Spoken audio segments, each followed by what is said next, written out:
اہل سنت میں اتحاد کیوں نہیں؟ اس کی بھی ایک وجہ ہے کہ رسول اللہ علیہ السلام کی ذات کی محبت غیر مشروط ہے، اور باقی کسی کی بھی جو محبت ہے وہ مشروط ہے۔ کسی پیر سے محبت ہے، استاد سے محبت ہے، بزرگ سے محبت ہے، مشروط ہے، غیر مشروط نہیں کہ اگر وہ حضور کا ہے تو ہمارا ہے، تو اگر حضور کا نہیں ہمارا۔ ہم نے حضور کی ذات سے ہی غیر مشروط پیار کرنا ہے، اور سرکار کی ذات کی وجہ سے ہی سب سے پیار کرنا ہے۔ لیکن ہمارے اندر کمی اور کوتاہی کیا ہے کہ ہم اپنے سلسلے سے پیار کرتے ہیں، اپنے شیخ سے پیار کرتے ہیں، اپنے آستانے سے پیار کرتے ہیں، اور اس پیار کی جو وجہ ہے وہ کیا ہے یہ نہیں دیکھتے کہ یہ سب حضور کے ہی رنگ ہیں، چاہے چشتی ہیں، قادری ہیں، اویسی ہیں، کوئی بھی ہیں، حنفی ہیں، مالکی ہیں، شافعی ہیں، حنبلی ہیں، جتنے بھی ہیں، یہ سرکار کے گلستان کے پھول ہیں۔ خرابی تب ہوئی کہ جب ہم نے کسی سے جو پیار کیا ہے حضور کی وجہ سے نہیں کیا، اللہ کی وجہ سے نہیں کیا، تو پھر خرابی آئی ہے۔ آج ایک آستانے کا جو مرید ہے وہ دوسرے کو اچھا نہیں سمجھے گا، یہ تو میرے پیروں کا مرید نہیں، یہ چھوٹی سوچ ہے۔ یہ سمجھ رہا ہے کہ میرے پیروں کا مرید نہیں، اس کی نظر یہ جانی چاہیے پیروں کا مرید نہیں، خیر ہے میرے نبی کا تو غلام ہے نا۔ جہاں تک نظر نہیں جا رہی اس کی وجہ سے انتشار ہے، آگے نہیں جا رہے، بس پیروں تک، آستانے تک، یہاں تک رک گئی ہے یہ قوم۔ آج یہی بیماری ہے کہ یہ قادری ہے، یہ چشتی ہے، یہ اویسی ہے، یہ فلاں ہے، یہ فلاں ہے، یہ اتاری ہے، یہ فلاں کا مرید ہے، یہ فلاں کا مرید ہے، فلاں کا مرید ہے۔ اس سے اوپر جائیے کہ یہ میرے نبی کا امتی ہے، یہ میرے نبی سے پیار کرتا ہے، یہ میرے نبی سے محبت کرتا ہے، یہ اللہ کے نبی سے محبت کرنے والا شخص ہے۔ میرے پیر صاحب کا مرید نہیں تو خیر ہے، میری تحریک کا نہیں تو خیر ہے۔ تحریک کا ہی نہیں ہے نا، تحریک کا ہونا کوئی فرض ہے؟ آپ کے پیر کا مرید ہونا کوئی فرض ہے؟ نہیں۔ آپ کے پیر کے مرید نہیں تو خیر ہے، آپ کی تحریک کے کارکن نہیں تو خیر ہے، آپ کی جماعت کا حصہ نہیں تو خیر ہے، تیرے نبی سے پیار کرنے والا تو ہے نا۔ مذاق جو ہے یہ اتحاد کو خراب کرتا ہے، یہ انتشار لاتا ہے۔ مذاق بندے کے دل میں نفرت پیدا کرتا ہے، مذاق سے بندے کی عزت گرتی ہے، قدر گرتی ہے، شخصیت مجروح ہوتی ہے مذاق سے۔ اسی لیے جو بندہ زیادہ مذاق کرنے والا ہے، ٹھٹھا کرنے والا ہے، اس کی معاشرے میں عزت نہیں ہوگی۔ یہ علیحدہ بات ہے کہ آج جو زیادہ ٹھٹھا مذاق کرتا ہے اس کو ہیرو بھی بنایا جاتا ہے اور اس کو ایوارڈ بھی دیے جاتے ہیں، یہ زیادہ کنجر پنا کر رہا ہے جی ٹی ویوں پہ، یہ بہت ایکٹر ہے جی، یہ بہت اعلیٰ بندہ ہے جی۔ یہ آج کے اصول ہیں، لیکن حقیقت میں فطری اصول یہ ہے کہ جو ٹھٹھا کرنے والا ہے، فری ہونے والا شخص ہے، زیادہ باتیں کرنے والا ہے، مذاق کرنے والا ہے، وہ اپنی عزت گنوا بیٹھتا ہے۔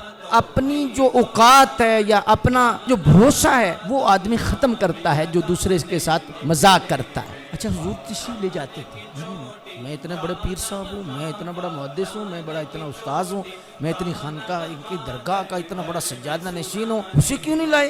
حضور کو تشریف لے جاتے، کوئی بلاتا حضور تشریف لے جاتے، سرکار ان کے گھروں میں تشریف لے جاتے، گھل مل جاتے، بیٹھ جاتے، پتہ ہی نہ چلتا۔ یہ حضور کا انداز تھا، حضور کا اخلاق تھا۔ اشہد ان لا الہ الا اللہ واشہد ان محمدا عبدہ ورسولہ، اما بعد فاعوذ باللہ من الشیطان الرجیم، بسم اللہ الرحمن الرحیم، انما المؤمنون اخوة فاصلحوا بین اخویکم واتقوا اللہ لعلکم ترحمون، یا ایہا الذین آمنوا لا یسخر قوم من قوم عسى ان یکونوا خیرا منہم ولا نساء من نساء عسى ان یکن خیرا منہن ولا تلمزوا انفسکم ولا تنابزوا بالالقاب بئس الاسم الفسوق بعد الایمان ومن لم يتب فأولئك هم الظالمون۔ صدق اللہ مولانا العظیم۔ ان اللہ وملائکتہ یصلون علی النبی یا ایہا الذین آمنوا صلوا علیہ وسلموا تسلیما۔ الصلاۃ والسلام علیک یا سیدی یا رسول اللہ وعلى آلك وأصحابك يا سيدي يا حبيب الله الصلاة والسلام عليك يا سيدي يا خاتم النبيين وعلى آلك وأصحابك يا سيدي يا خاتم المعصومين. حمد و صلات کے بعد اللہ کا شکر ہے، قرآن مجید کی محبت اللہ نے ہمارے سینوں میں رکھی ہے اور اس طلب کو اللہ نے بڑھایا ہے. اللہ تبارک و تعالی مزید ہمیں قرآن مجید کی محبتوں سے نوازے. درس قرآن کی بابرکت نشست میں شامل ہونے پر ہم سب اللہ کا شکر ادا کرتے. اللہ تبارک و تعالی ہمیں قرآن مجید کو صحیح معنوں میں سمجھنے اور اس پر عمل کرنے کی توفیق عطا فرمائے. آج سورہ حجرات کی آیت نمبر 10 اور 11 کے حوالے سے ہم چند ضروری چیزیں سیکھنے کی کوشش کریں گے. اللہ تعالی ہمارے سینوں پر قرآن کے نور کی بارش فرمائے. انما المؤمنون اخوۃ فاصلحوا بین اخویکم، بے شک مسلمان کے بھائی ہیں. فاصلحوا بین اخویکم، تو اپنے دو بھائیوں میں صلح کرو. واتقوا اللہ، اور اللہ سے ڈرو. لعلکم ترحمون، تاکہ تم پر رحم کیا جائے. گزشتہ درس میں بھی اس کی تلاوت ہم نے کی اور آج چونکہ اگلی آیت کے ساتھ اس کا ربط اور بڑا گہرا تعلق ہے. آگے جو بیان ہو رہا ہے کہ مسلمانوں کے آپس کے جو معاملات ہیں وہ کیسے ہونے چاہیے اور ان کو اخلاقیات میں کیا کیا چیزیں کرنی چاہیے، کیا چھوڑنی چاہیے، ان کا ذکر اگلی آیت میں ہے. یا ایھا الذین آمنوا لا یسخر قوم من قوم عسیٰ ان یکونوا خیرا منہم، اے ایمان والو نہ مرد مردوں سے ہنسیں، یعنی ٹھٹھا نہ کریں، مذاق نہ کریں. کوئی قوم دوسری قوم کی، ایک گروہ دوسرے گروہ کا مذاق نہ کرے، ٹھٹھا نہ کرے، تمسخر نہ اڑائے. اصل وجہ کیا ہے کہ ان یکونوا خیرا منہم، ہو سکتا ہے جو ہنسنے والا ہے یہ نہیں سوچ رہا کہ دوسرا اس سے بہتر ہو. یعنی جو قوم مذاق کر رہی ہے دوسری قوم اس سے بہتر ہو. ولا نساء من نساء عسیٰ ان یکن خیرا منہن، نہ عورتیں عورتوں سے اس طرح کا مذاق کریں، ہنسیں، ٹھٹھا کریں، ہو سکتا ہے وہ دوسری عورتیں ان سے بہتر ہوں. ولا تلمزوا انفسکم، اور آپس میں تان زنی نہ کرو، لان تان نہ کرو. ولا تنابزوا بالالقاب، اور ایک دوسرے کے برے نام نہ رکھو. بئس الاسم الفسوق بعد الایمان، یہ ایمان کے بعد فاسق ہونا بہت برا لقب ہے. اور ومن لم یتب فاولئک هم الظالمون، اگر اس نے توبہ نہیں کی تو یہ بہت بڑا ظالم ہے. یعنی 3 کام اس آیت میں منع کیے گئے ہیں. سب سے پہلے تو تمسخر اڑانا، مذاق کرنا، ٹھٹھا کرنا کسی کا. دوسرا تان زنی کرنا، تانے دینا. اور تیسرا برے القاب رکھنا. یعنی دیکھیں کتنی باریکی کے ساتھ ہر چیز کو بیان کیا جا رہا. پیچھے بنیاد بیان کی جا رہی ہے کہ انما المؤمنون اخوات. حضرت قاضی ثناء اللہ پانی پتی رحمۃ اللہ تعالی علیہ فرماتے ہیں کہ مومن کا بھائی ہے، مسلمان کا بھائی ہے، تو اس کی اصل کیا ہے؟ آپ فرماتے ہیں کہ ایمان کی اصل حضور کی ذات ہے. تو حضور کی نسبت کی وجہ سے تمہارا اصل میں وہ تعلق ہے، وہ تعلق تم نے مد نظر رکھنا ہے کہ ہم سب اپنے نبی کی روحانی اولاد ہیں. اسی لیے حضرت قاری ثناء اللہ پانی پتی رحمۃ اللہ تعالی علیہ فرماتے ہیں، دیکھو قرآن مجید میں یہ اسی لیے آیا کہ نبی صلی اللہ علیہ وآلہ وسلم تمہارے باپ ہیں اور ان کی جو ازواج ہیں وہ تمہاری مائیں ہیں، فرمایا اصل تمہاری ایمان ہے۔ تو اس وجہ سے اتحاد اور اتفاق اسی بنیاد پر ہو سکتا ہے کہ ہم رسول اللہ صلی اللہ علیہ وآلہ وسلم کی ذات پر جمع ہو جائیں، حضور علیہ الصلوۃ والسلام کی ذات اقدس کو مرکز بنائیں، کیونکہ انما المؤمنون اخوہ، بھائی کون ہیں؟ جو مومن ہیں۔ تو ایمان کی بنیاد حضور کی ذات ہے، مومن ایمان والا ہوتا ہے، تو ایمان کی بنیاد رسول اللہ علیہ الصلوۃ والسلام کی ذات اقدس ہیں۔ تو اب جب مرکز کی طرف سب رجوع کریں گے تو اتحاد ہو جائے گا۔ آج کہتے ہیں نا اتحاد بین المسلمین، اتحاد بین المسلمین، بین المسلمین اتحاد ٹھیک ہے، لیکن مسلمان ہونے چاہیے، مسلمان کا مسلمان سے اتحاد ہے، اور اس کی بنیاد رسول اللہ صلی اللہ علیہ وآلہ وسلم کی ذات ہے۔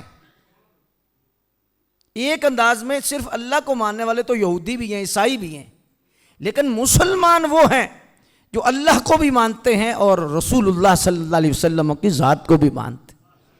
تو رسول اللہ علیہ الصلوۃ والسلام کی جو ذات ہے یہ ہے اصل میں مرکز، اور جو مرکز سے جڑے گا وہی متحد ہے، اسی میں اتحاد ہے۔ تو اسی لیے روافض، خوارج اور دیگر فرقے جتنے ہیں وہ سارے اتحاد کے داعی تو ہیں کہ اتحاد ہونا چاہیے، اصل میں ان کی فکر اور جو سوچ ہے وہ اتحاد کے منافی ہے۔ کیوں؟ اس لیے کہ رسول اللہ صلی اللہ علیہ وآلہ وسلم کی ذات سے جو منسوب ہستیاں ہیں ان سے وہ بغض رکھتے ہیں، کوئی صحابہ سے بغض رکھتے ہیں، کوئی اہل بیت سے بغض رکھتے ہیں، کوئی رسول اللہ علیہ الصلوۃ والسلام کے غلام و اولیاء سے بغض رکھتے ہیں۔ تو یہ رسول اللہ علیہ الصلوۃ والسلام کی ذات سے انڈائریکٹ محبت نہیں ہے۔ اتحاد تب ہو سکتا ہے کہ جب رسول اللہ علیہ الصلوۃ والسلام کی ذات کو صحیح مانا جائے۔ تو جب صحیح مانا جائے گا تو وہی اہل سنت کی جو سوچ ہے کہ جب تم نے رسول اللہ کو ماننا ہے تو پھر رسول اللہ کی ہر نسبت کو ماننا۔ تو جب رسول اللہ علیہ الصلوۃ والسلام کی نسبت کو تم نے مان لیا، اختلاف ختم ہو گیا۔ یہود نے سب سے بڑی چال یہ چلی کہ ایک گروہ پیدا کیا جس کو صحابہ کے خلاف کیا، ایک گروہ پیدا کیا جس کو اہل بیت کے خلاف کیا۔ جی تو یہ ساری کی ساری کھچڑی پکائی گئی، تو رسول اللہ علیہ الصلوۃ والسلام کی امت میں انتشار کا بیج بویا گیا، حضور کی امت میں انتشار پیدا کیا گیا۔ انتشار کا خاتمہ صرف اسی میں انما المؤمنون اخوہ، یہ ہے اتحاد کہ مومن سارے بھائی ہیں۔ تو جب ایمان آ جائے گا، ایمان نام ہے حضور کی ذات پر قربان ہونے کا، تو جب غیر مشروط محبت رسول اللہ علیہ الصلوۃ والسلام کی ذات کی ہو جائے گی تو پھر انتشار ختم ہوگا، افتراق ختم ہوگا۔ کیوں؟ ایک دوسرے سے اس لیے ہم پیار کریں گے، یار یہ بھی حضور کا امتی ہے، یہ بھی حضور کا امتی ہے، یہ بھی حضور سے پیار کرتا ہے، یہ بھی حضور سے پیار کرتا ہے، یہ بھی حضور سے پیار کرتا ہے۔ تو اس نسبت کی وجہ سے نظر جھک جائے گی اور نظر کے اندر ادب آ جائے گا۔ کیوں؟ اسی لیے گزشتہ ایک نشست میں نے سیدی اعلیٰ حضرت رحمۃ اللہ تعالی علیہ کا وہ فرمان آپ کے سامنے رکھا کہ صحابہ کی محبت اور اہل بیت کی محبت کی اصل کیا ہے؟ لیس حب الصحابۃ لذواتہم ولا حب اہل البیت لانفسہم۔ فرمایا صحابہ کی محبت ان کی ذوات کی وجہ سے نہیں اور اہل بیت کی محبت ان کی نفوس کی وجہ سے نہیں، بل حبہم جمیعا لوصلتہم برسول اللہ، سب کی محبت حضور کی وجہ سے ہے۔ تو اصل میں صحابہ کو ماننا حضور کو ماننا ہے، صحابہ کی عزت حضور کی عزت ہے، اہل بیت کی عزت حضور کی عزت ہے۔ تو صرف بات ہے سرکار کی ذات کی کہ مرکز سے جڑ جاؤ، مرکز حضور کی ذات ہے۔ رسول اللہ علیہ الصلوۃ والسلام کی ذات کو جس نے بھی مرکز بنایا وہ کامیاب ہے۔ جب سرکار پر نظر جاتی ہے تو پھر سرکار سے جو منسوب ہوتا ہے، نسبت ہوتی ہے، اس کا بھی ادب آ جاتا ہے، اس کا احترام آ جاتا ہے، چاہے ان کا شہر ہو، چاہے شہر کی گلی ہو، بلکہ شہر کی گلی کی مٹی سے بھی پیار ہو جاتا۔ ہم مدینے کی مٹی کو کیوں چومتے ہیں؟ تسبیحاں چومتے ہیں، ٹوپیاں چومتے ہیں، لوگ کہتے ہیں یہ تو چائنا کی بنی ہے، فلاں ملک کی بنی ہے، فلاں ملک کی بنی ہے، تو اہل اللہ کہتے ہیں ہمیں چائنا اور ترکی سے غرض نہیں، کس ملک میں بنی ہے، ہم تو اسی لیے اسے چومتے ہیں کہ ان کو مدینے کی مٹی کی ہوا لگے، یعنی مدینے کی ہوا لگی ہوئی ہے اور مدینے شریف کا گرد و غبار اس پہ پڑا ہوا ہے۔ اللہ اکبر۔ تو اس لحاظ سے رسول اللہ علیہ السلام کی ذات مرکز ہیں، ایمان کی اصل ہیں، تو ایمان کی اصل ہونے کی وجہ سے سارے ان کے ماننے والے آپس میں، یہ ہے جمی اتحاد کی صورت۔ اور ایک وہ اہل حق، اہل سنت و جماعت جو جن کے اندر کوئی خرابی نہیں، صحابہ کے بغض کی کوئی خرابی نہیں، اہل بیت کے بغض کی کوئی خرابی نہیں، کوئی عقیدے کی خرابی اہل سنت کے ہاں ہے نہیں، لیکن اہل سنت میں اتحاد کیوں نہیں؟ اس کی بھی ایک وجہ ہے۔ اس کی بھی وجہ یہ ہے کہ رسول اللہ علیہ السلام کی ذات کی محبت غیر مشروط ہے، اور باقی کسی کی بھی جو محبت ہے وہ مشروط ہے، یعنی حضور کی ذات کی جو محبت ہے اس کے کوئی شرط نہیں، حضور سے پیار کرنا ہے، لیکن باقیوں کی جو محبت ہے اس کی شرط ہے۔ وہ شرط کیا ہے؟ کہ اگر یہ حضور کے ہوں گے تو ہم ان کے ہوں گے۔ کسی پیر سے محبت ہے، استاد سے محبت ہے، بزرگ سے محبت ہے، مشروط ہے، غیر مشروط نہیں، کہ اگر وہ حضور کا ہے تو ہمارا ہے، اگر شرط، تو اگر حضور کا نہیں ہمارا۔ ایک بات ہوگی۔ دوسری بات ہوگی کہ ہم نے حضور کی ذات سے ہی غیر مشروط پیار کرنا ہے، اور سرکار کی ذات کی وجہ سے ہی سب سے پیار کرنا ہے۔ تو جب سرکار کی ذات کی وجہ سے ہم سب سے پیار کریں گے تو اتحاد آ جائے گا، اتفاق آ جائے گا۔ لیکن ہمارے اندر کمی اور کوتاہی کیا ہے کہ ہم اپنے سلسلے سے پیار کرتے ہیں، اپنے شیخ سے پیار کرتے ہیں، اپنے آستانے سے پیار کرتے ہیں، اور اس پیار کی جو وجہ ہے وہ کیا ہے؟ یہ نہیں دیکھتے کہ یہ سب حضور کے ہی رنگ ہیں۔ رسول اللہ علیہ السلام کی ذات کے گلستان کے پھول ہیں، ان کی پتیاں ہیں، اور انہی پتیوں کا یہ رنگ ہے، چاہے چشتی ہیں، قادری ہیں، اویسی ہیں، ہاں جی، کوئی بھی ہیں، حنفی ہیں، مالکی ہیں، شافعی ہیں، حنبلی ہیں، جتنے بھی ہیں، یہ سرکار کے گلستان کے پھول ہیں۔ مرکز سب کا ایک ہے، مرکز سب کا ایک ہے۔ خرابی تب ہوئی کہ جب ہم نے کسی سے جو پیار کیا ہے حضور کی وجہ سے نہیں کیا، اللہ کی وجہ سے نہیں کیا، تو پھر خرابی آئی ہے۔ اللہ اس کے رسول کی وجہ سے اگر پیار ہو جائے تو پھر ہو ہی نہیں سکتا کہ اتحاد نہ ہو۔ اللہ اکبر۔ مثال ایک چھوٹی سی دینا چاہوں گا تاکہ مسئلہ مزید آپ کی سمجھ شریف میں آ جائے۔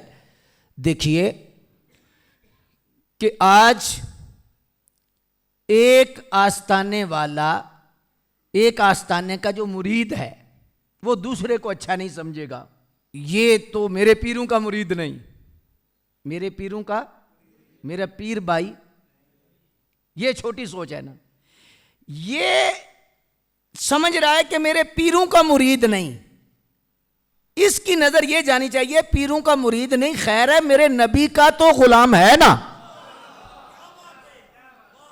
جہاں تک نظر نہیں جا رہی اس کی وجہ سے انتشار ہے، آگے نہیں جا رہے، بس پیروں تک، آستانے تک، یہاں تک رک گئی ہے یہ قوم، آگے نظر وسیع نہیں ہو رہی، جس کی وجہ سے آج انتشار اور افتراق ہے۔ ایک بہت بڑی ہستی حضرت محی الدین ابن عربی، اتنا بڑا مقام، اتنا بڑا قد، اتنا بڑا کاٹھ، اللہ اکبر، اندازے ہی کوئی نہیں، اتنی بڑی ہستی ہے۔ حضور سیدی غوث اعظم سرکار رضی اللہ تعالیٰ عنہ کے یہ شہزادے ہیں، حضرت عربی کے یہ بیٹے ہیں، اس لیے ابن عربی کہا جاتا ہے، نام اصل میں ان کا محی الدین ہے۔ اور یہ واقعہ اس انداز میں بھی روایات میں آیا ہے کہ حضرت عربی رضی اللہ تعالیٰ عنہ کی اولاد نہیں تھی، 90 سال کی عمر ہو چکی تھی۔ بغداد شریف میں کسی نے بتایا، سرکار غوث اعظم عبد القادر جیلانی رضی اللہ تعالیٰ عنہ کا شہنشاہ بغداد کا کسی نے بتایا، آپ ایسے درس دے رہے تھے تو آپ پیچھے جا کے بیٹھے، ظاہر ہے پیچھے بیٹھے نا، تو آپ نے آگے فرمایا تعالی آگے آئیے، درس موقوف کر دیا، فرمایا آگے بیٹھیے۔ جب درس مکمل ہوا تو یہ نہیں پوچھا کس لیے آئے ہو، ایسے اوپر دیکھا، فرمایا لوح محفوظ پر تیری اولاد نہیں۔ یہ نہیں پوچھا کس لیے آئے ہو، کیا ہے، پتہ ہے کس لیے آئے ہیں۔ یہ شان ہے خدمتگاروں کی، سردار کا عالم کیا ہو، یہ حضور کے غلاموں کی شان ہے۔ اللہ کی عطا دیکھیے کتنا علم ہے، ہاں جی، تو پھر سرکار کا اپنا کتنا ہوگا۔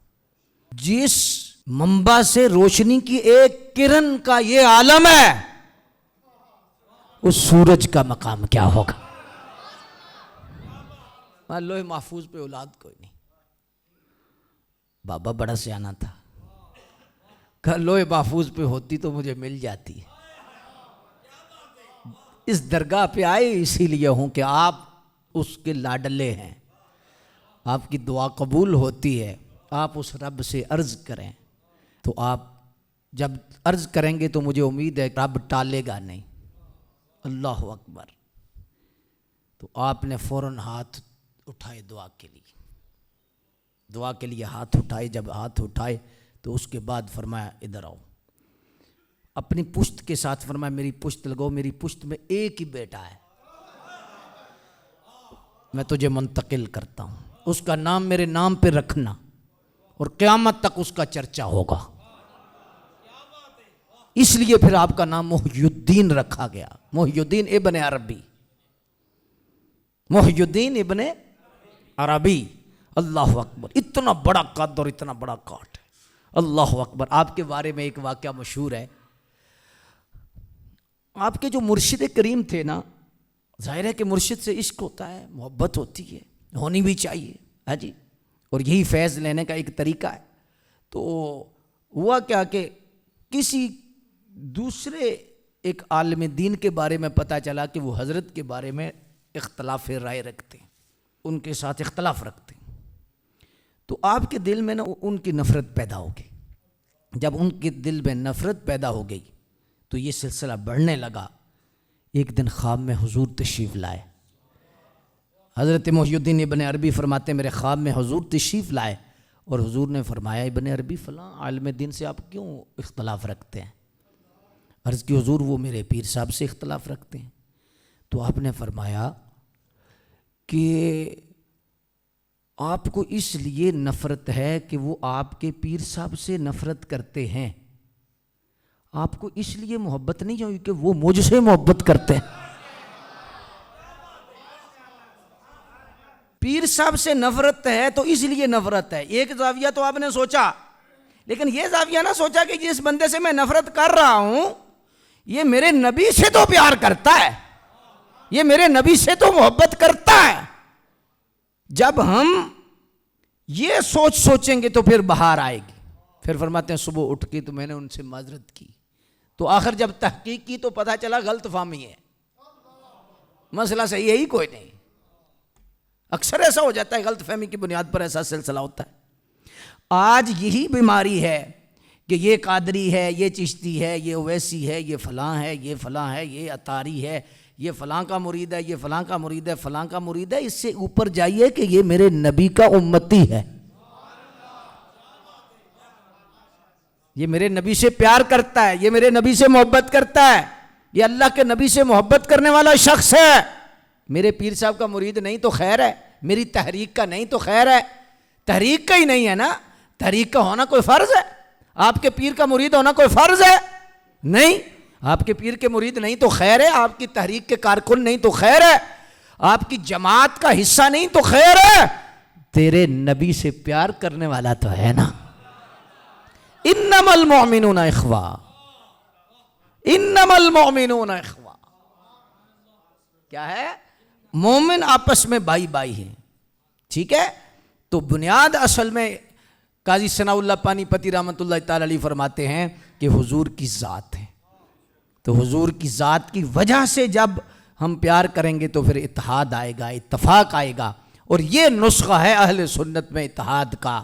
جی اگر ہم سچے دل سے ایک دوسرے کا احترام کرنے لگ جائیں، اسے سمجھیں کہ یہ بھی نبی صلی اللہ علیہ وآلہ وسلم کا امتی ہے، کلمہ پڑھنے والا ہے، حضور سے پیار کرتا ہے، اس کے اندر کوئی ایسی وجہ نہیں ہے یہاں نہ یہ صحابہ کا دشمن ہے، یہاں یہ اہل بیت کا دشمن ہے، نہ کوئی ایسی چیز ہے، یہ سادہ حضور کا امتی ہے، حضور سے پیار کرتا ہے، تو پھر مجھے بھی اس سے پیار کرنا ہے، تو اس سے پھر انتشار ختم ہو جائے گا، افتراق ختم ہو جائے گا۔ تو اس لحاظ سے یہ بنیاد رکھی گئی ہے۔ تو فرمایا کہ جب تم آپس میں بھائی بھائی ہو تو تمہارا طریقہ کیا ہونا چاہیے؟ فرمایا پھر تم مومن ہو نا، تو فرمایا یا ایھا الذین آمنوا، اے ایمان والو، پھر تمہیں کیا کرنا ہے؟ لا یسخر قوم من قومکم، پھر ایک قوم دوسرے کا مذاق نہ کرے۔ مذاق جو ہے یہ اتحاد کو خراب کرتا ہے، یہ انتشار لاتا ہے۔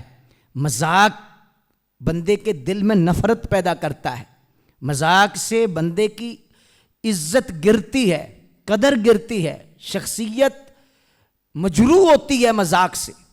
اسی لیے جو بندہ زیادہ مذاق کرنے والا ہے، ٹھٹھا کرنے والا ہے، اس کی معاشرے میں عزت نہیں ہوگی۔ یہ علیحدہ بات ہے کہ آج جو زیادہ ٹھٹھا مذاق کرتا ہے اس کو ہیرو بھی بنایا جاتا ہے اور اس کو ایوارڈ بھی دیے جاتے ہیں، یہ زیادہ کنجر پنا کر رہا ہے جی ٹی ویوں پہ، یہ بہت ایکٹر ہے جی، یہ بہت اعلیٰ بندہ ہے جی، یہ آج کے اصول ہیں۔ لیکن حقیقت میں فطری اصول یہ ہے کہ جو ٹھٹھا کرنے والا ہے، فری ہونے والا شخص ہے، زیادہ باتیں کرنے والا ہے، مذاق کرنے والا ہے، وہ اپنی عزت گنوا بیٹھتا ہے، اپنی جو اوقات ہے یا اپنا جو بھروسہ ہے وہ آدمی ختم کرتا ہے جو دوسرے کے ساتھ مذاق کرتا ہے۔ کیونکہ تعلقات ایک حد تک ہیں، جب تعلقات بڑھتے ہیں بندہ زیادہ فری ہوتا ہے، کہ بندے استادوں سے بھی پیروں سے بھی فری ہو جاتے ہیں، ان کی عادت ہوتی ہے جی بڑی جلدی۔ تو جو تعلقات کی خرابی کی چیز بنتی ہے وہ یہ مذاق کا کرنا بھی ہے، فری ہونا بھی ہے۔ جب بندہ ایسا کرتا ہے تو ایک حد سے جب گزرتا ہے تو پھر تعلقات ختم ہو جاتے ہیں۔ جب سمجھو بندہ فری ہو گیا نا صحیح، بس تعلق ٹوٹنے والا ہے، بس کسی دن بھی ٹوٹے گا، یہ آخر پر آ چکا ہے۔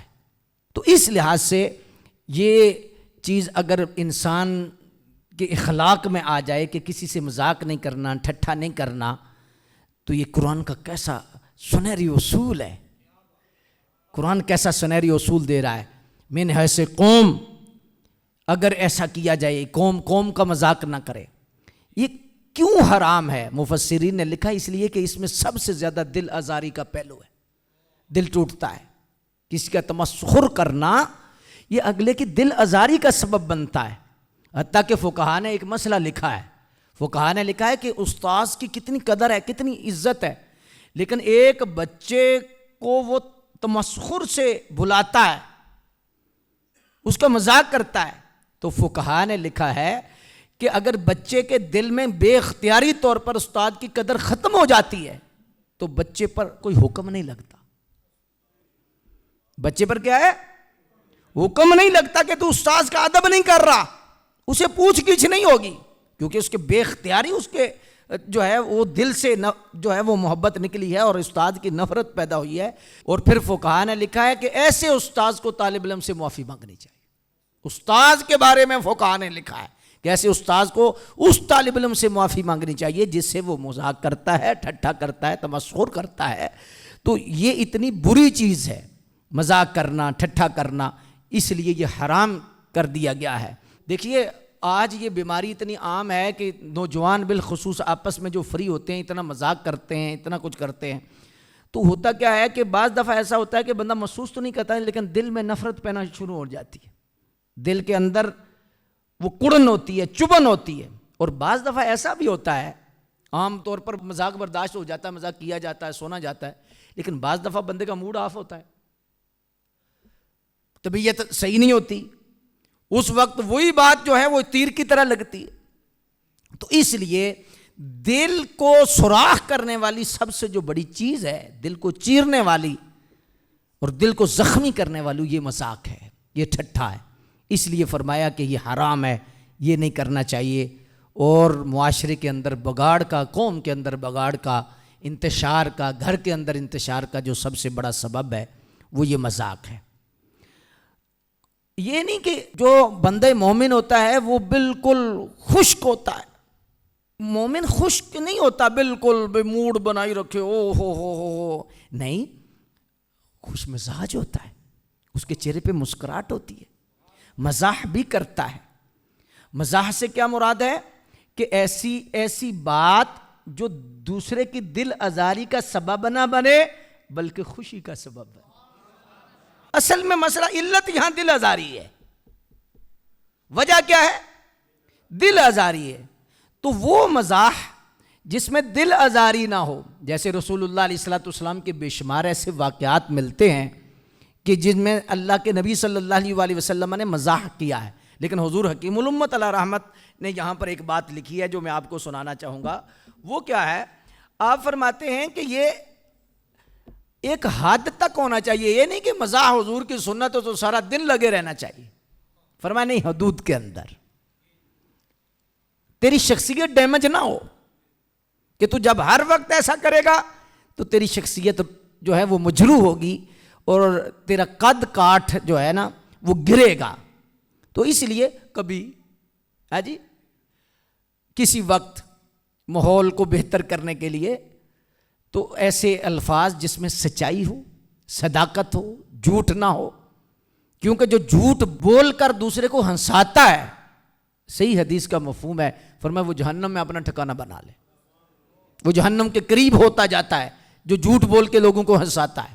تو آج دیکھو ٹی ویوں پر ڈرامے، یہ سارے کے سارے جو سلسلے ہیں، جھوٹ، فراڈ، جگتیں، یہ سب کچھ کیا ہے؟ لیکن ایوارڈ انہیں دیا جاتا ہے، بہت ہیرو ہیں لوگ ہمارے۔ قوم کی حالت دیکھو کہ یہ کیا ہے، ہماری قوم کی تربیت کون کر رہا ہے اور تربیت کس انداز میں ہو رہی ہے، اور قوم ہماری جا کدھر رہی ہے۔ حضور کی بارگاہ اقدس میں ایک شخص حاضر ہوا، عرض کی کہ حضور میں نے سفر پہ جانا ہے اور سفر بڑا لمبا ہے تو مجھے اونٹ چاہیے، آریتن ادھار دے دے، میں کیا واپس کر دوں گا، کسی ساتھی کو حکم فرما دیں اونٹ دے دیں، جیسے سائیکل لے لو، موٹر سائیکل لے لو، گاڑی لے لو، تو ایسے حضور اونٹ مجھے دلا دیں۔ فرمایا بھی اونٹ کا بچہ ہے، اونٹ کا بچہ لے جاؤ۔ حضور سفر لمبا ہے، اونٹ کا بچہ میں نے کیا کرنا ہے، سفر بڑا لمبا ہے، اور اونٹ کا بچہ لے جاؤ، بھئی اسے اونٹ کا بچہ دے دو۔ حضور اونٹ کے بچے سے کام نہیں چلے گا، آپ نے فرمایا وہ اللہ کے بندے کوئی اونٹ ایسا بتا جو اونٹ کا بچہ نہیں، اونٹنی کا بچہ نہیں۔ یعنی حضور کے کلام میں سچ کے سوا کوئی چیز نہیں ہوتی تھی۔ آپ علیہ السلام کی بارگاہ میں ایک عورت آئی اور بوڑھی عورت تھی، عرض کی یا رسول اللہ دعا کریں میں جنت میں چلی جاؤں۔ فرمایا بوڑھی عورت تو جنت میں نہیں جائے گی، کوئی بوڑھی عورت جنت میں نہیں جائے گی۔ عرض کی یا رسول اللہ وہ فلاں عورت جو بوڑھی ہے اور قرآن بھی پڑھتی ہے وہ بھی جنت میں نہیں جائے گی، تو بوڑھی جائے گی نہیں؟ فرمایا بوڑھی تو نہیں جائے گی۔ تو وہ پریشان ہو گئی، ایسے نا مایوسی کی طرف آ گئی۔ آپ نے فرمایا انا انشأناہن انشاء فجعلناہن ابقارا عربا اترابا۔ تو نے قرآن نہیں پڑھا کہ جنت میں کوئی بوڑھی عورت نہیں جائے گی، بلکہ جو بھی جائے گی اللہ جوان کر کے لے کے جائے گا۔ حضرت انس بن مالک کہتے ہیں کہ حضور کے اخلاق کا یہ انداز تھا، سرکار اس انداز میں جب بھی آتے تو ایسے خوشبو پھیل جاتی، رونق آ جاتی، غم مٹ جاتے۔ میرا ایک چھوٹا سا بھائی تھا، اس وقت وہ ابھی اس نے دودھ چھوڑا تھا، 3-4 سال کا ہوگا۔ حضرت انس بن مالک فرماتے ہیں کہ ان کے پاس ایک چڑیا کا بچہ تھا، تو وہ مر گیا۔ جب چڑیا کا بچہ مر گیا تو حضور تشریف لائے تو وہ بیچارہ بچہ پریشان تھا، تو آپ نے ایسے ہاتھ رکھ کے نا تو آپ نے فرمایا یا ابا عمیر ما فعل النغیر، اے عمیر تیرے چڑیا کے بچے کا کیا بنا؟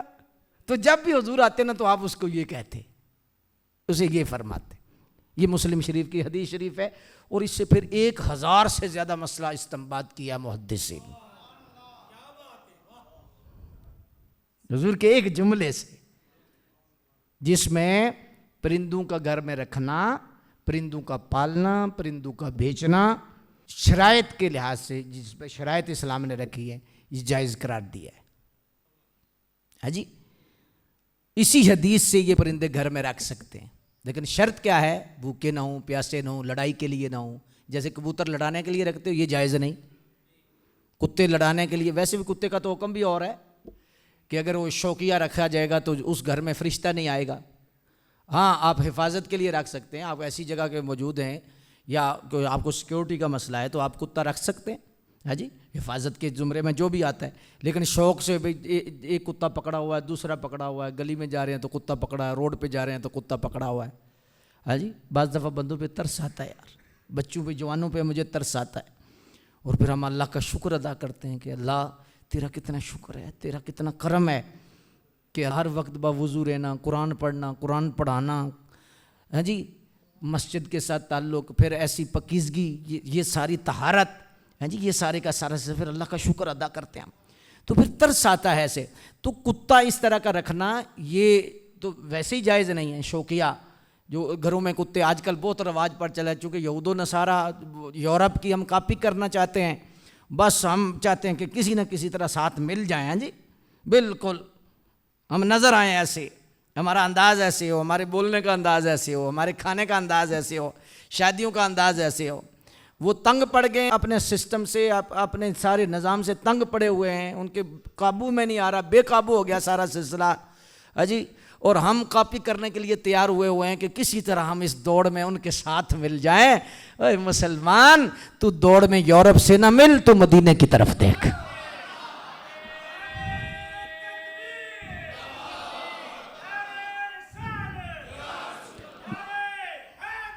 گر دونوں جہاں میں تم کو مقصود آرام ہے، ان کا دامن تھام لو محمد جن کا نام ہے، صلی اللہ علیہ وآلہ وسلم۔ اللہ اکبر۔ تو اس لحاظ سے یہ کبوتر لڑانے کے لیے رکھے جاتے ہیں، مرغے لڑانے کے لیے گھروں میں رکھے جاتے ہیں، حرام ہے، یہ شرائط ہے اسلام کی۔ ہاں، ویسے مرغے رکھو، کبوتر رکھو، چڑیاں رکھو، پرندے رکھو، صحیح ہے۔ اس حدیث سے محدثین نے مسئلے استنباط کیے ہیں اور جواز کا فتویٰ اسی لیے دیا ہے، لیکن ساتھ دوسرا منع بھی کر دیا ہے کہ جس میں جوا ہو، سود ہو اور اس طرح کی خرابیاں لازم آئیں، تو اسلام پھر ہر شعبہ دیکھتا ہے، ہر کونا دیکھتا ہے، ہر زاویہ اسلام دیکھتا ہے۔ آپ تجارت کو دیکھیں تو اسلام کے اصول دیکھیں کہ اسلام چاہتا ہے کہ کسی کو نقصان نہ ہو، کسی شعبے میں کسی کو نقصان نہ لینے والے کو ہو، نہ دینے والے کو ہو۔ اسلام اتنا خوبصورت مذہب ہے۔ تو بہرحال یہ ہے کہ رسول اللہ علیہ السلام کی ذات گرامی، آپ جب وہاں تشریف لے جاتے تو آپ وہ بچے سے یہ مزاح فرماتے، بچہ خوش ہو جاتا ہے، جی، بچہ پرندے کا نام سن کے خوش ہو جاتا اور سرکار اس کا دل بہلاتے ہیں، جی۔ تو اسی حدیث سے پھر صوفیاء نے لکھا ہے کہ چھوٹے بچوں کا دل خوش کرنا، ان کا دل بہلانا، تو فرمایا جب چھوٹا بچہ خوش ہوتا ہے تو رب خوش ہو جاتا ہے۔ ہمارے مشائخ میں سے ایک بزرگ تھے تو وہ فرماتے تھے بچہ راضی رب راضی، بچہ راضی۔ وہ ٹافیاں بانٹتے تھے، بڑیاں ٹافیاں بانٹتے تھے، ٹافیاں جیب میں ہوتی، گلی میں جاتے ٹافی دیتے، بازار میں جاتے ٹافی دیتے، کسی کے گھر میں جاتے تو ٹافی دیتے، ہاں جی، تو ٹافیاں بڑی دیتے، تو بچوں کو ہی دیتے تھے، تو بچے خوش ہو جاتے تھے۔ تو پوچھا یہ کیا ہے؟ فرمایا بچہ راضی رب راضی۔ تو اس لحاظ سے جو مزاح کا پہلو ہے جس میں دل آزاری نہ ہو اور بندہ خوش بھی ہو جائے، جس میں صداقت ہو، یہ جائز ہے، بالکل آپ کر سکتے ہیں، جی۔ حضور علیہ السلام کے دربار اقدس میں ایک عورت آئی تو عرض کی کہ حضور میرے خاوند اس طرح کوئی مسئلہ ہے تو وہ بلا رہے ہیں، تو حضور تشریف لے جانے لگے۔ اچھا، حضور تشریف لے جاتے تھے، میں اتنے بڑے پیر صاحب ہوں، میں اتنا بڑا محدث ہوں، میں بڑا اتنا استاذ ہوں، میں اتنی خانقاہ ان کی درگاہ کا اتنا بڑا سجادہ نشین ہوں، اسے کیوں نہیں لائے؟ حضور خود تشریف لے جاتے، کوئی بلاتا حضور تشریف لے جاتے، سرکار ان کے گھروں میں تشریف لے جاتے، گھل مل جاتے، بیٹھ جاتے، پتہ ہی نہ چلتا۔ یہ حضور کا انداز تھا، حضور کا اخلاق تھا. ہے جی. تو عورت بلانے آگے، میرے خامد بلا رہے ہیں. آپ نے فرمایا اچھا آپ کا وہ خامد ہے جس کی آنکھ میں سفیدی ہو گئی ہے؟ یا رسول اللہ نہیں، اس کی تو آنکھ بالکل ٹھیک ہے. فرمایا نہیں، اس کی آنکھ میں دیکھو جا کے سفیدی ہوگی. نہیں حضور سفیدی تو کوئی نہیں. تو فرمایا دیکھو میری آنکھ میں بھی سفیدی ہے کہ نہیں؟ تیری آنکھ، کوئی بندہ ایسا ہے جس کی آنکھ میں سفیدی نہ ہو؟ تو یہ حضور علیہ الصلوۃ والسلام کا انداز تھا. تو اس سے ثابت ہوتا ہے کہ کون سا مذاق حرام ہے جس میں دل آزاری ہو. ایک صحابی رسول جن کا تذکرہ پہلی آیات میں آ چکا ہے، ان الذین یغضون اصواتہم، حضرت ثابت بن قیس. یہ تھوڑا اونچا سنتے تھے. تو صحابہ کے بعد رضوان اللہ علیہم اجمعین کیا کرتے کہ جب یہ تشریف لاتے تو ان کو آگے سرکار کے قریب کر دیتے. انما المؤمنون اخوہ، آپس میں کتنا پیار تھا. ان کو آگے کر دیتے، نفرت نہ ہوتی، حسد نہ ہوتا، بغض نہ ہوتا. یہ نہیں تو کتوں آ گیا پیچھے ہو کے بہ جی. تو ان کو آگے کرتے. اچھا پھر حضور کا مجلس کا اصول کیا تھا کہ جو پہلے آتا پہلے بیٹھتا جاتا، پھر پیچھے بیٹھتے، پھر پیچھے بیٹھتے، پھر جن کو جگہ نہ ملتی تو پھر وہ پیچھے کھڑے ہو جاتے. یہ انداز تھا. ضوابط بھی یہی ہیں کہ جو بندہ ہے، ایک بندہ لیٹ آیا ہے تو یہ نہ ہو کہ وہ سب کے کندھے پھلانگ کر آگے آ جائے. نماز کے ٹائم بھی، جمعے کے ٹائم بھی، عام محفل میں بھی آگے آنے کی اجازت نہیں، خلاف سنت ہے. حضور اسے پسند نہیں فرماتے تھے، اللہ کے نبی پسند نہیں فرماتے تھے. بعض بندے ایسے ہوتے ہیں کہ جنہوں نے بیٹھے ہی آگنے ہوتا ہے، تو جو بیٹھنا آگے ہوتا ہے تو آپ آگے آیا کریں، پہلے آیا کریں. ہاں جی. وہ سمجھتے ہیں کہ میری سیٹ ہی وہی ہے.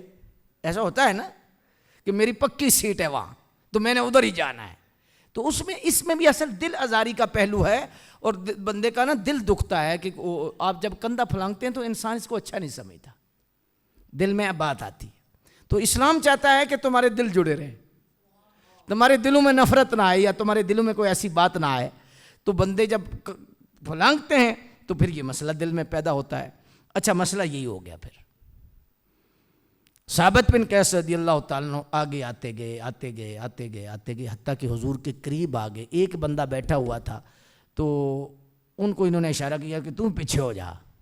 انہوں نے کہا بھی یہ جگہ ہے تو بیٹھ جاؤ، باقی جگہ کو نہیں. رش اتنا تھا جی، بالکل حدیث میں آتا ہے کہ جسم کے ساتھ جسم، کوئی گنجائش نہیں تھی. تو انہوں نے کہا کہ ادھر ہی بیٹھ جائے ادھر ہی. حضور کلام فرما رہے تھے تو آپ نے نا آہستہ سے کہا کہ ادھر ہی بیٹھ جائے. حضرت ثابت بن قیس آپ کو نہ غصہ آیا. بعد میں پوچھا یہ بندہ کیڑا ہے، یہ کون ہے؟ اچھا ہے، یہ تو فلاں عورت کا بیٹا ہے. تانا دیا. ان کا دل دکھا، پریشان ہوئے. بعض دفعہ ایسا ہوتا ہے نا کہ کہا جاتا ہے اچھا تو فلانی قوم دا ہے، تو فلانیاں چوں ہیں. یہ منع ہے اسلام میں، ایسا نہیں کہنا چاہیے، بالکل ایسا نہیں کہنا چاہیے. تو انہوں نے کوئی اس طرح کے الفاظ بولے تو یہ آیت اتری. پھر اسی وقت سرکار پر وحی کے اثار آئے اور یہ آیت اتری اور سرکار نے پھر یہ چیز بیان کی.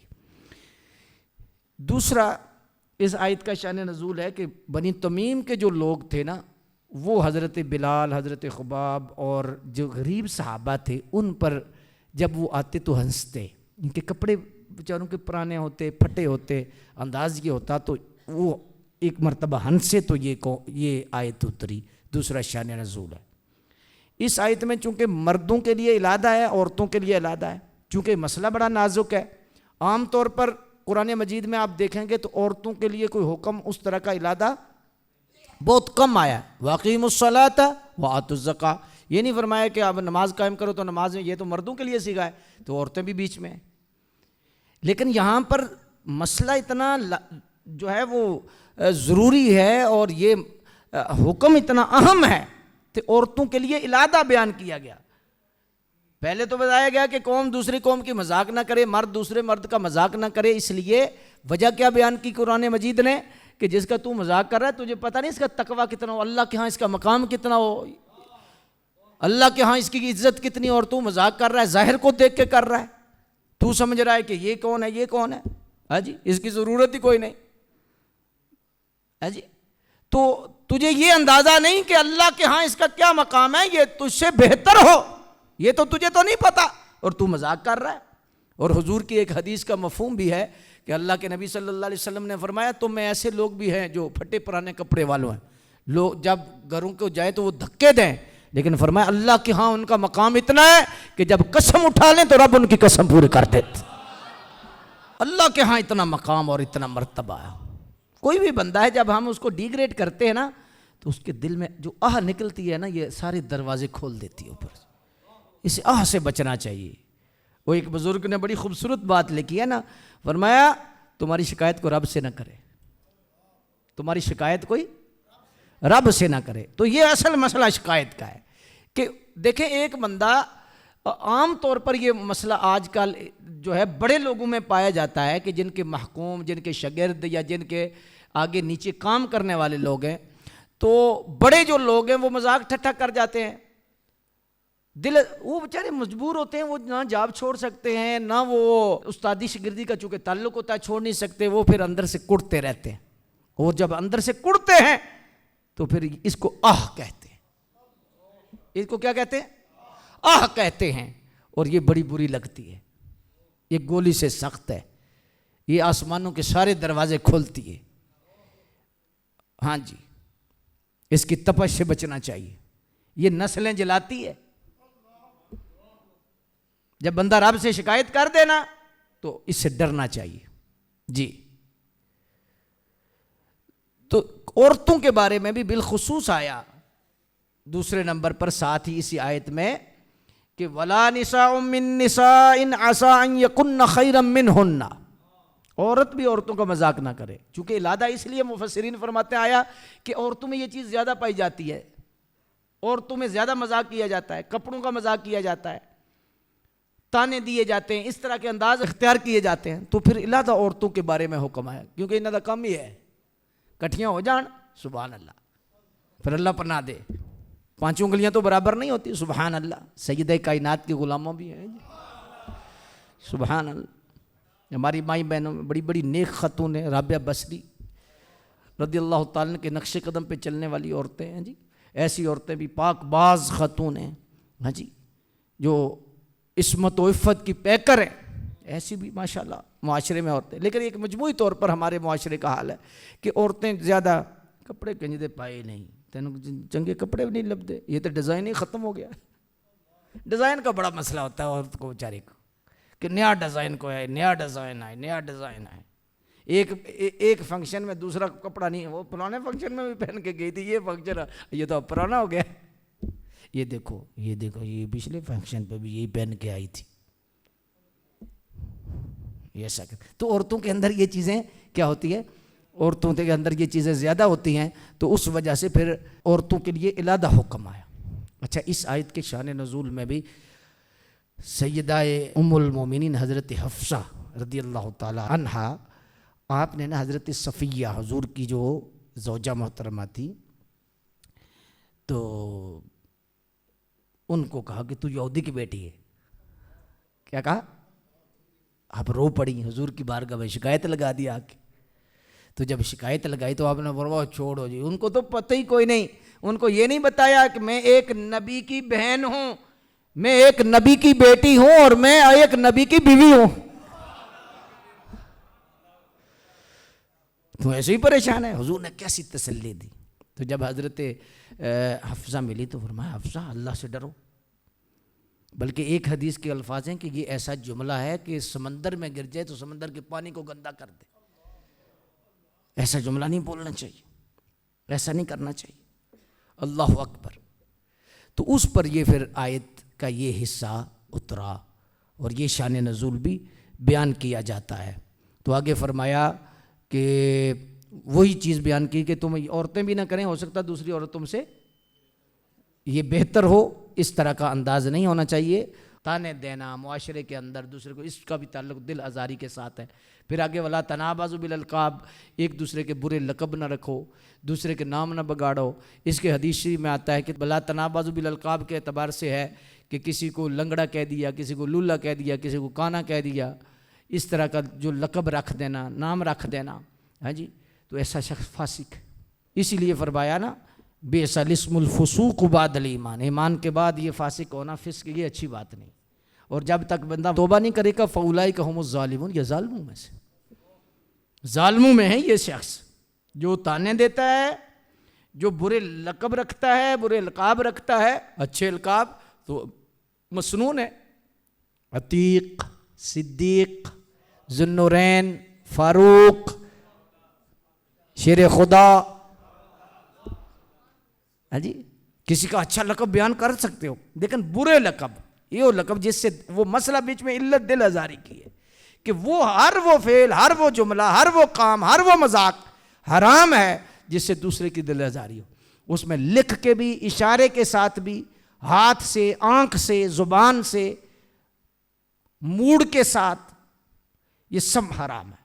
بعض دفعہ بندہ بولتا نہیں لیکن بولتا ہے،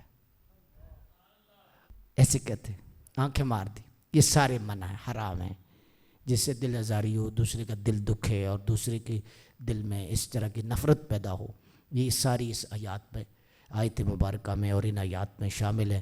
اللہ تبارک و تعالی ہمیں ایسی اخلاق نصیب فرمائے اور ہمیں رسول اللہ صلی اللہ علیہ وآلہ وسلم کی سچی محبت عطا فرمائے۔